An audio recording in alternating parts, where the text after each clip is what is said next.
everyone, how are you all? I hope you all are good.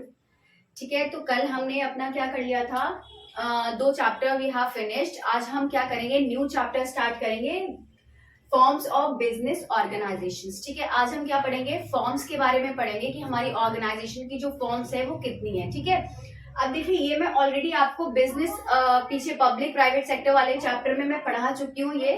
ठीक है, जो private sector वाला part था उसमें, बट आज हम क्या करेंगे, एक एक चीज को डिटेल में पढ़ेंगे. ठीक है, अब देखिए फॉर्म्स ऑफ बिजनेस ऑर्गेनाइजेशन, कितनी फॉर्म्स होती है बिजनेस ऑर्गेनाइजेशन की? 5.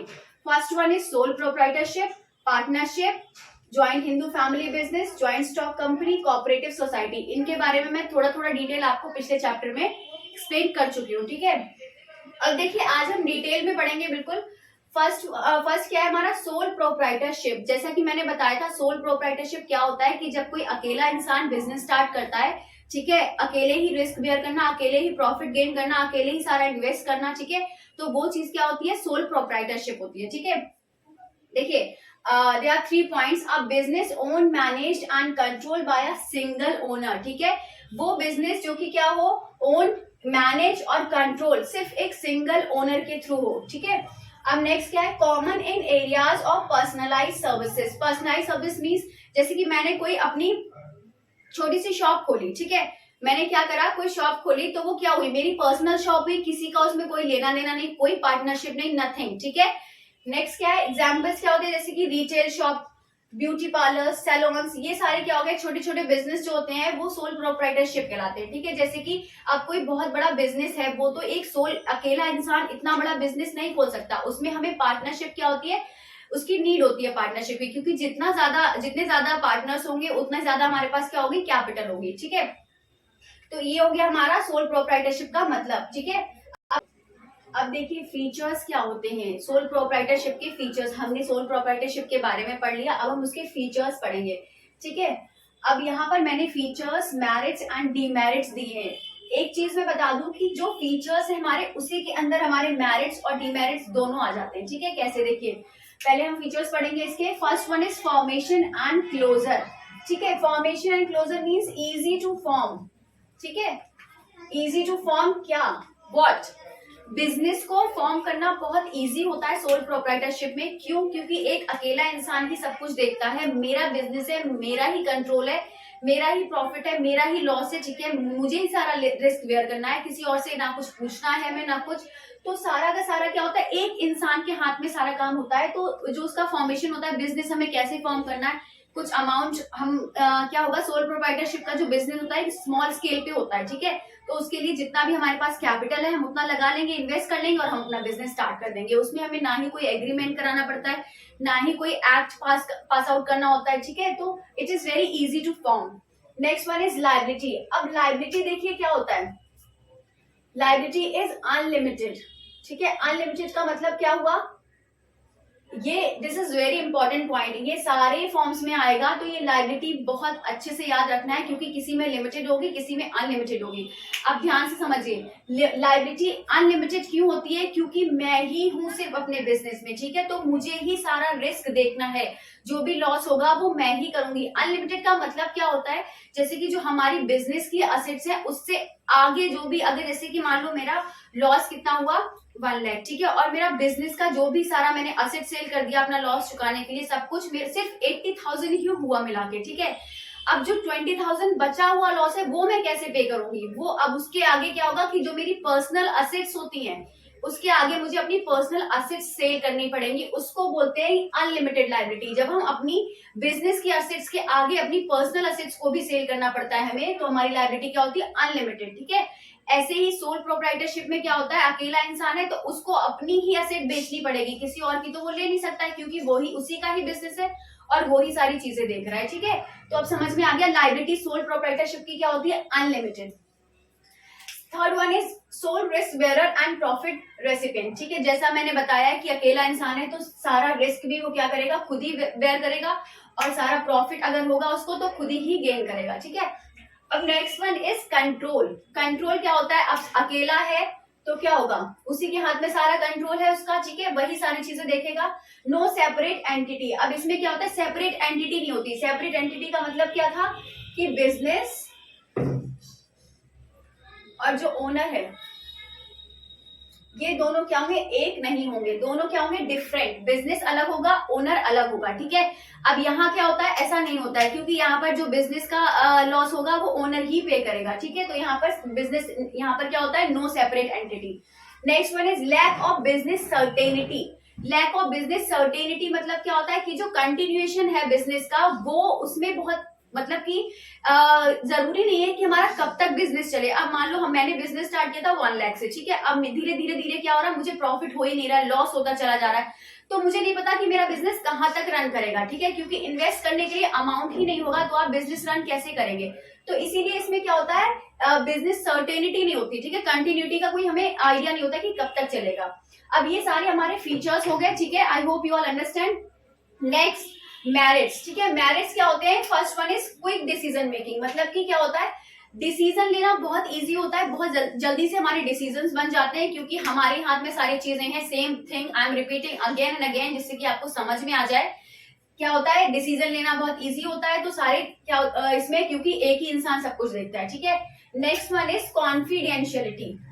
मतलब कि जो भी उसका डेटा है, जितनी भी चीजें हैं, एक अकेला ही इंसान देख रहा है तो वो अपने डेटा को ही और शी शुड बी कॉन्फिडेंट, ठीक है। Direct incentive. अब इंसेंटिव का मतलब क्या होता है, जो भी एक्स्ट्रा इंसेंटिव है, whatever the things are there, वो सारी की सारी किसकी होंगी, सोल प्रोप्राइटरशिप की, ठीक है। Next one is ease of formation and closure. मैं ऑलरेडी एक्सप्लेन कर चुकी हूँ कि फॉर्मेशन और क्लोजर यहाँ पे क्या होता है, बहुत ईजी होता है, ठीक है। ये I hope you all understand these merits. And next one is demerits. Demerits देखिए क्या होता है, first one is limited resources. Limited resources का मतलब क्या होता है कि हमारे पास अब एक ही इंसान है तो रिसोर्सेज क्या होंगे, यहाँ पर बहुत कम होंगे, लिमिटेड रिसोर्सेज, ठीक है। जैसे कि अगर मान लो यहाँ पर दो लोग होते हैं, ठीक है, 1 and 2। अब 50,000 इसने दिया और 50,000 इसने दिया, तो हमारे पास सोर्स ज्यादा हो गया ना कि दो लोगों से हमें चीजें मिल गई।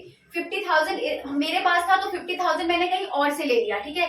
लेकिन अब यहाँ पर जब एक ही इंसान है तो उसके पास सिर्फ है ही 50,000, तो वो 1 लाख कहाँ से बना लेगा, ठीक है।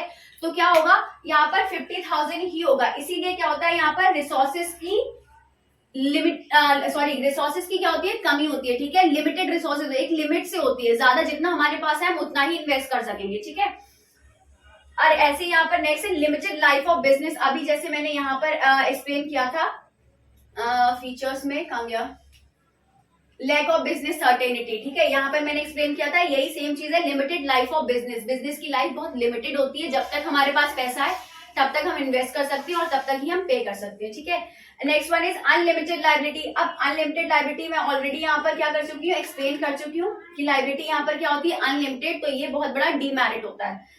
And fourth one is limited managerial skills. अब देखिए एक चीज, मैनेजरियल स्किल्स मतलब क्या होता है कि हमारे पास जितने ज्यादा लोग होंगे उतना ही ज्यादा दिमाग होगा उन लोगों का, उतना ही ज्यादा क्या होगा, ब्रेन यूज होगा, उतनी ज्यादा स्किल्स होंगी। बट एक ही इंसान है, जैसे कि मैं अकेली हूं, तो जितना मेरे अंदर जितने थॉट्स हैं, जो भी चीजें हैं, ठीक है, वो मैं अकेले अपनी ही दे सकती हूँ, सिर्फ लिमिटेड है मेरे अंदर, ठीक है। अगर यहाँ पे मान लो 4-5 लोग और हैं तो उन्होंने अपना आइडिया दिया, कि दूसरे ने अपना सजेशन दिया, ठीक है। तो क्या होता है कि जितने ज्यादा लोग होंगे उतनी ज्यादा स्किल्स होंगी, ठीक है। बट यहाँ पर एक ही बंदा होता है तो क्या होता है, स्किल क्या होती है, बहुत लिमिटेड होती है, ठीक है। So these all are the features, merits and see what is partnership. Basically partnership के बारे में मैं एक स्मॉल डिटेल आपको दे चुकी हूँ, स्मॉल, ठीक है।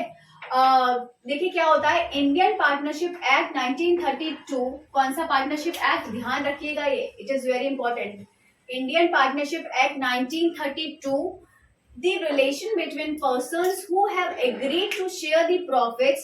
मतलब कि पर्सन्स के बीच में रिलेशन जो कि क्या एग्री कर रहे हैं कि प्रॉफिट शेयरिंग, प्रॉफिट, ठीक है, of the business carried on by all और any one of them acting for all, ठीक है। मतलब कि दो या दो से ज्यादा लोग आपस में क्या कर रहे हो, जो प्रॉफिट है उसको इक्वली शेयर करें, ठीक है। और या तो एक इंसान काम कर रहा हो, ठीक है, सबके लिए, या फिर सारे इंसान काम कर रहे हो अपने लिए। समझ में आया, यहाँ लिखा हुआ है ऑन बाय, कहाँ गया, the business carried on by all, ठीक है, और any one of them acting for all, ठीक है। समझ में आया क्या होता है पार्टनरशिप, मतलब कि दो या दो से ज्यादा लोगों के बीच जो एग्रीमेंट होता है, ठीक है, जिसमें प्रॉफिट सारे शेयर किए जाते हैं इक्वली और बाकी जो रिस्क है वो सारा इक्वली शेयर किया जाता है, उसको हम पार्टनरशिप बोलते हैं। ठीक है, अब यहाँ इसके फीचर्स देखिए क्या होंगे। First one is formation.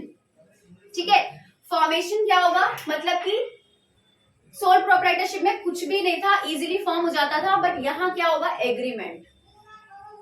ठीक है,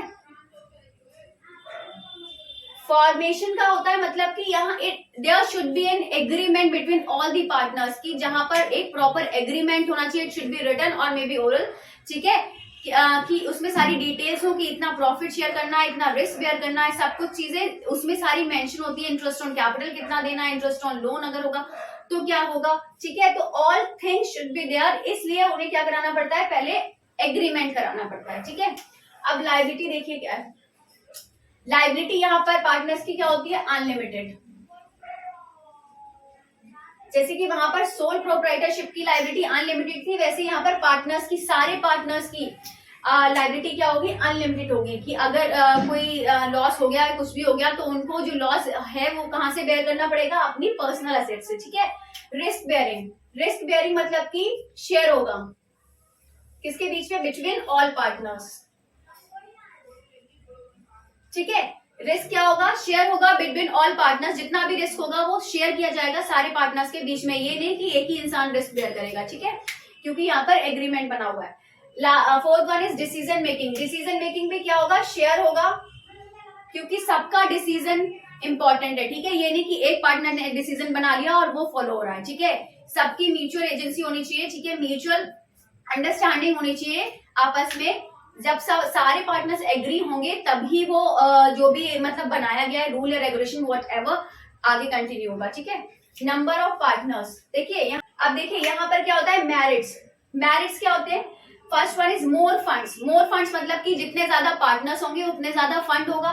ठीक है, second one is ease of formation and closure. इसमें भी मतलब इतना हार्ड नहीं होता है फॉर्म करना। ठीक है, सिंपल एक एग्रीमेंट होता है, उसके बाद इजीली फॉर्म हो जाता है। ठीक है, बिजनेस।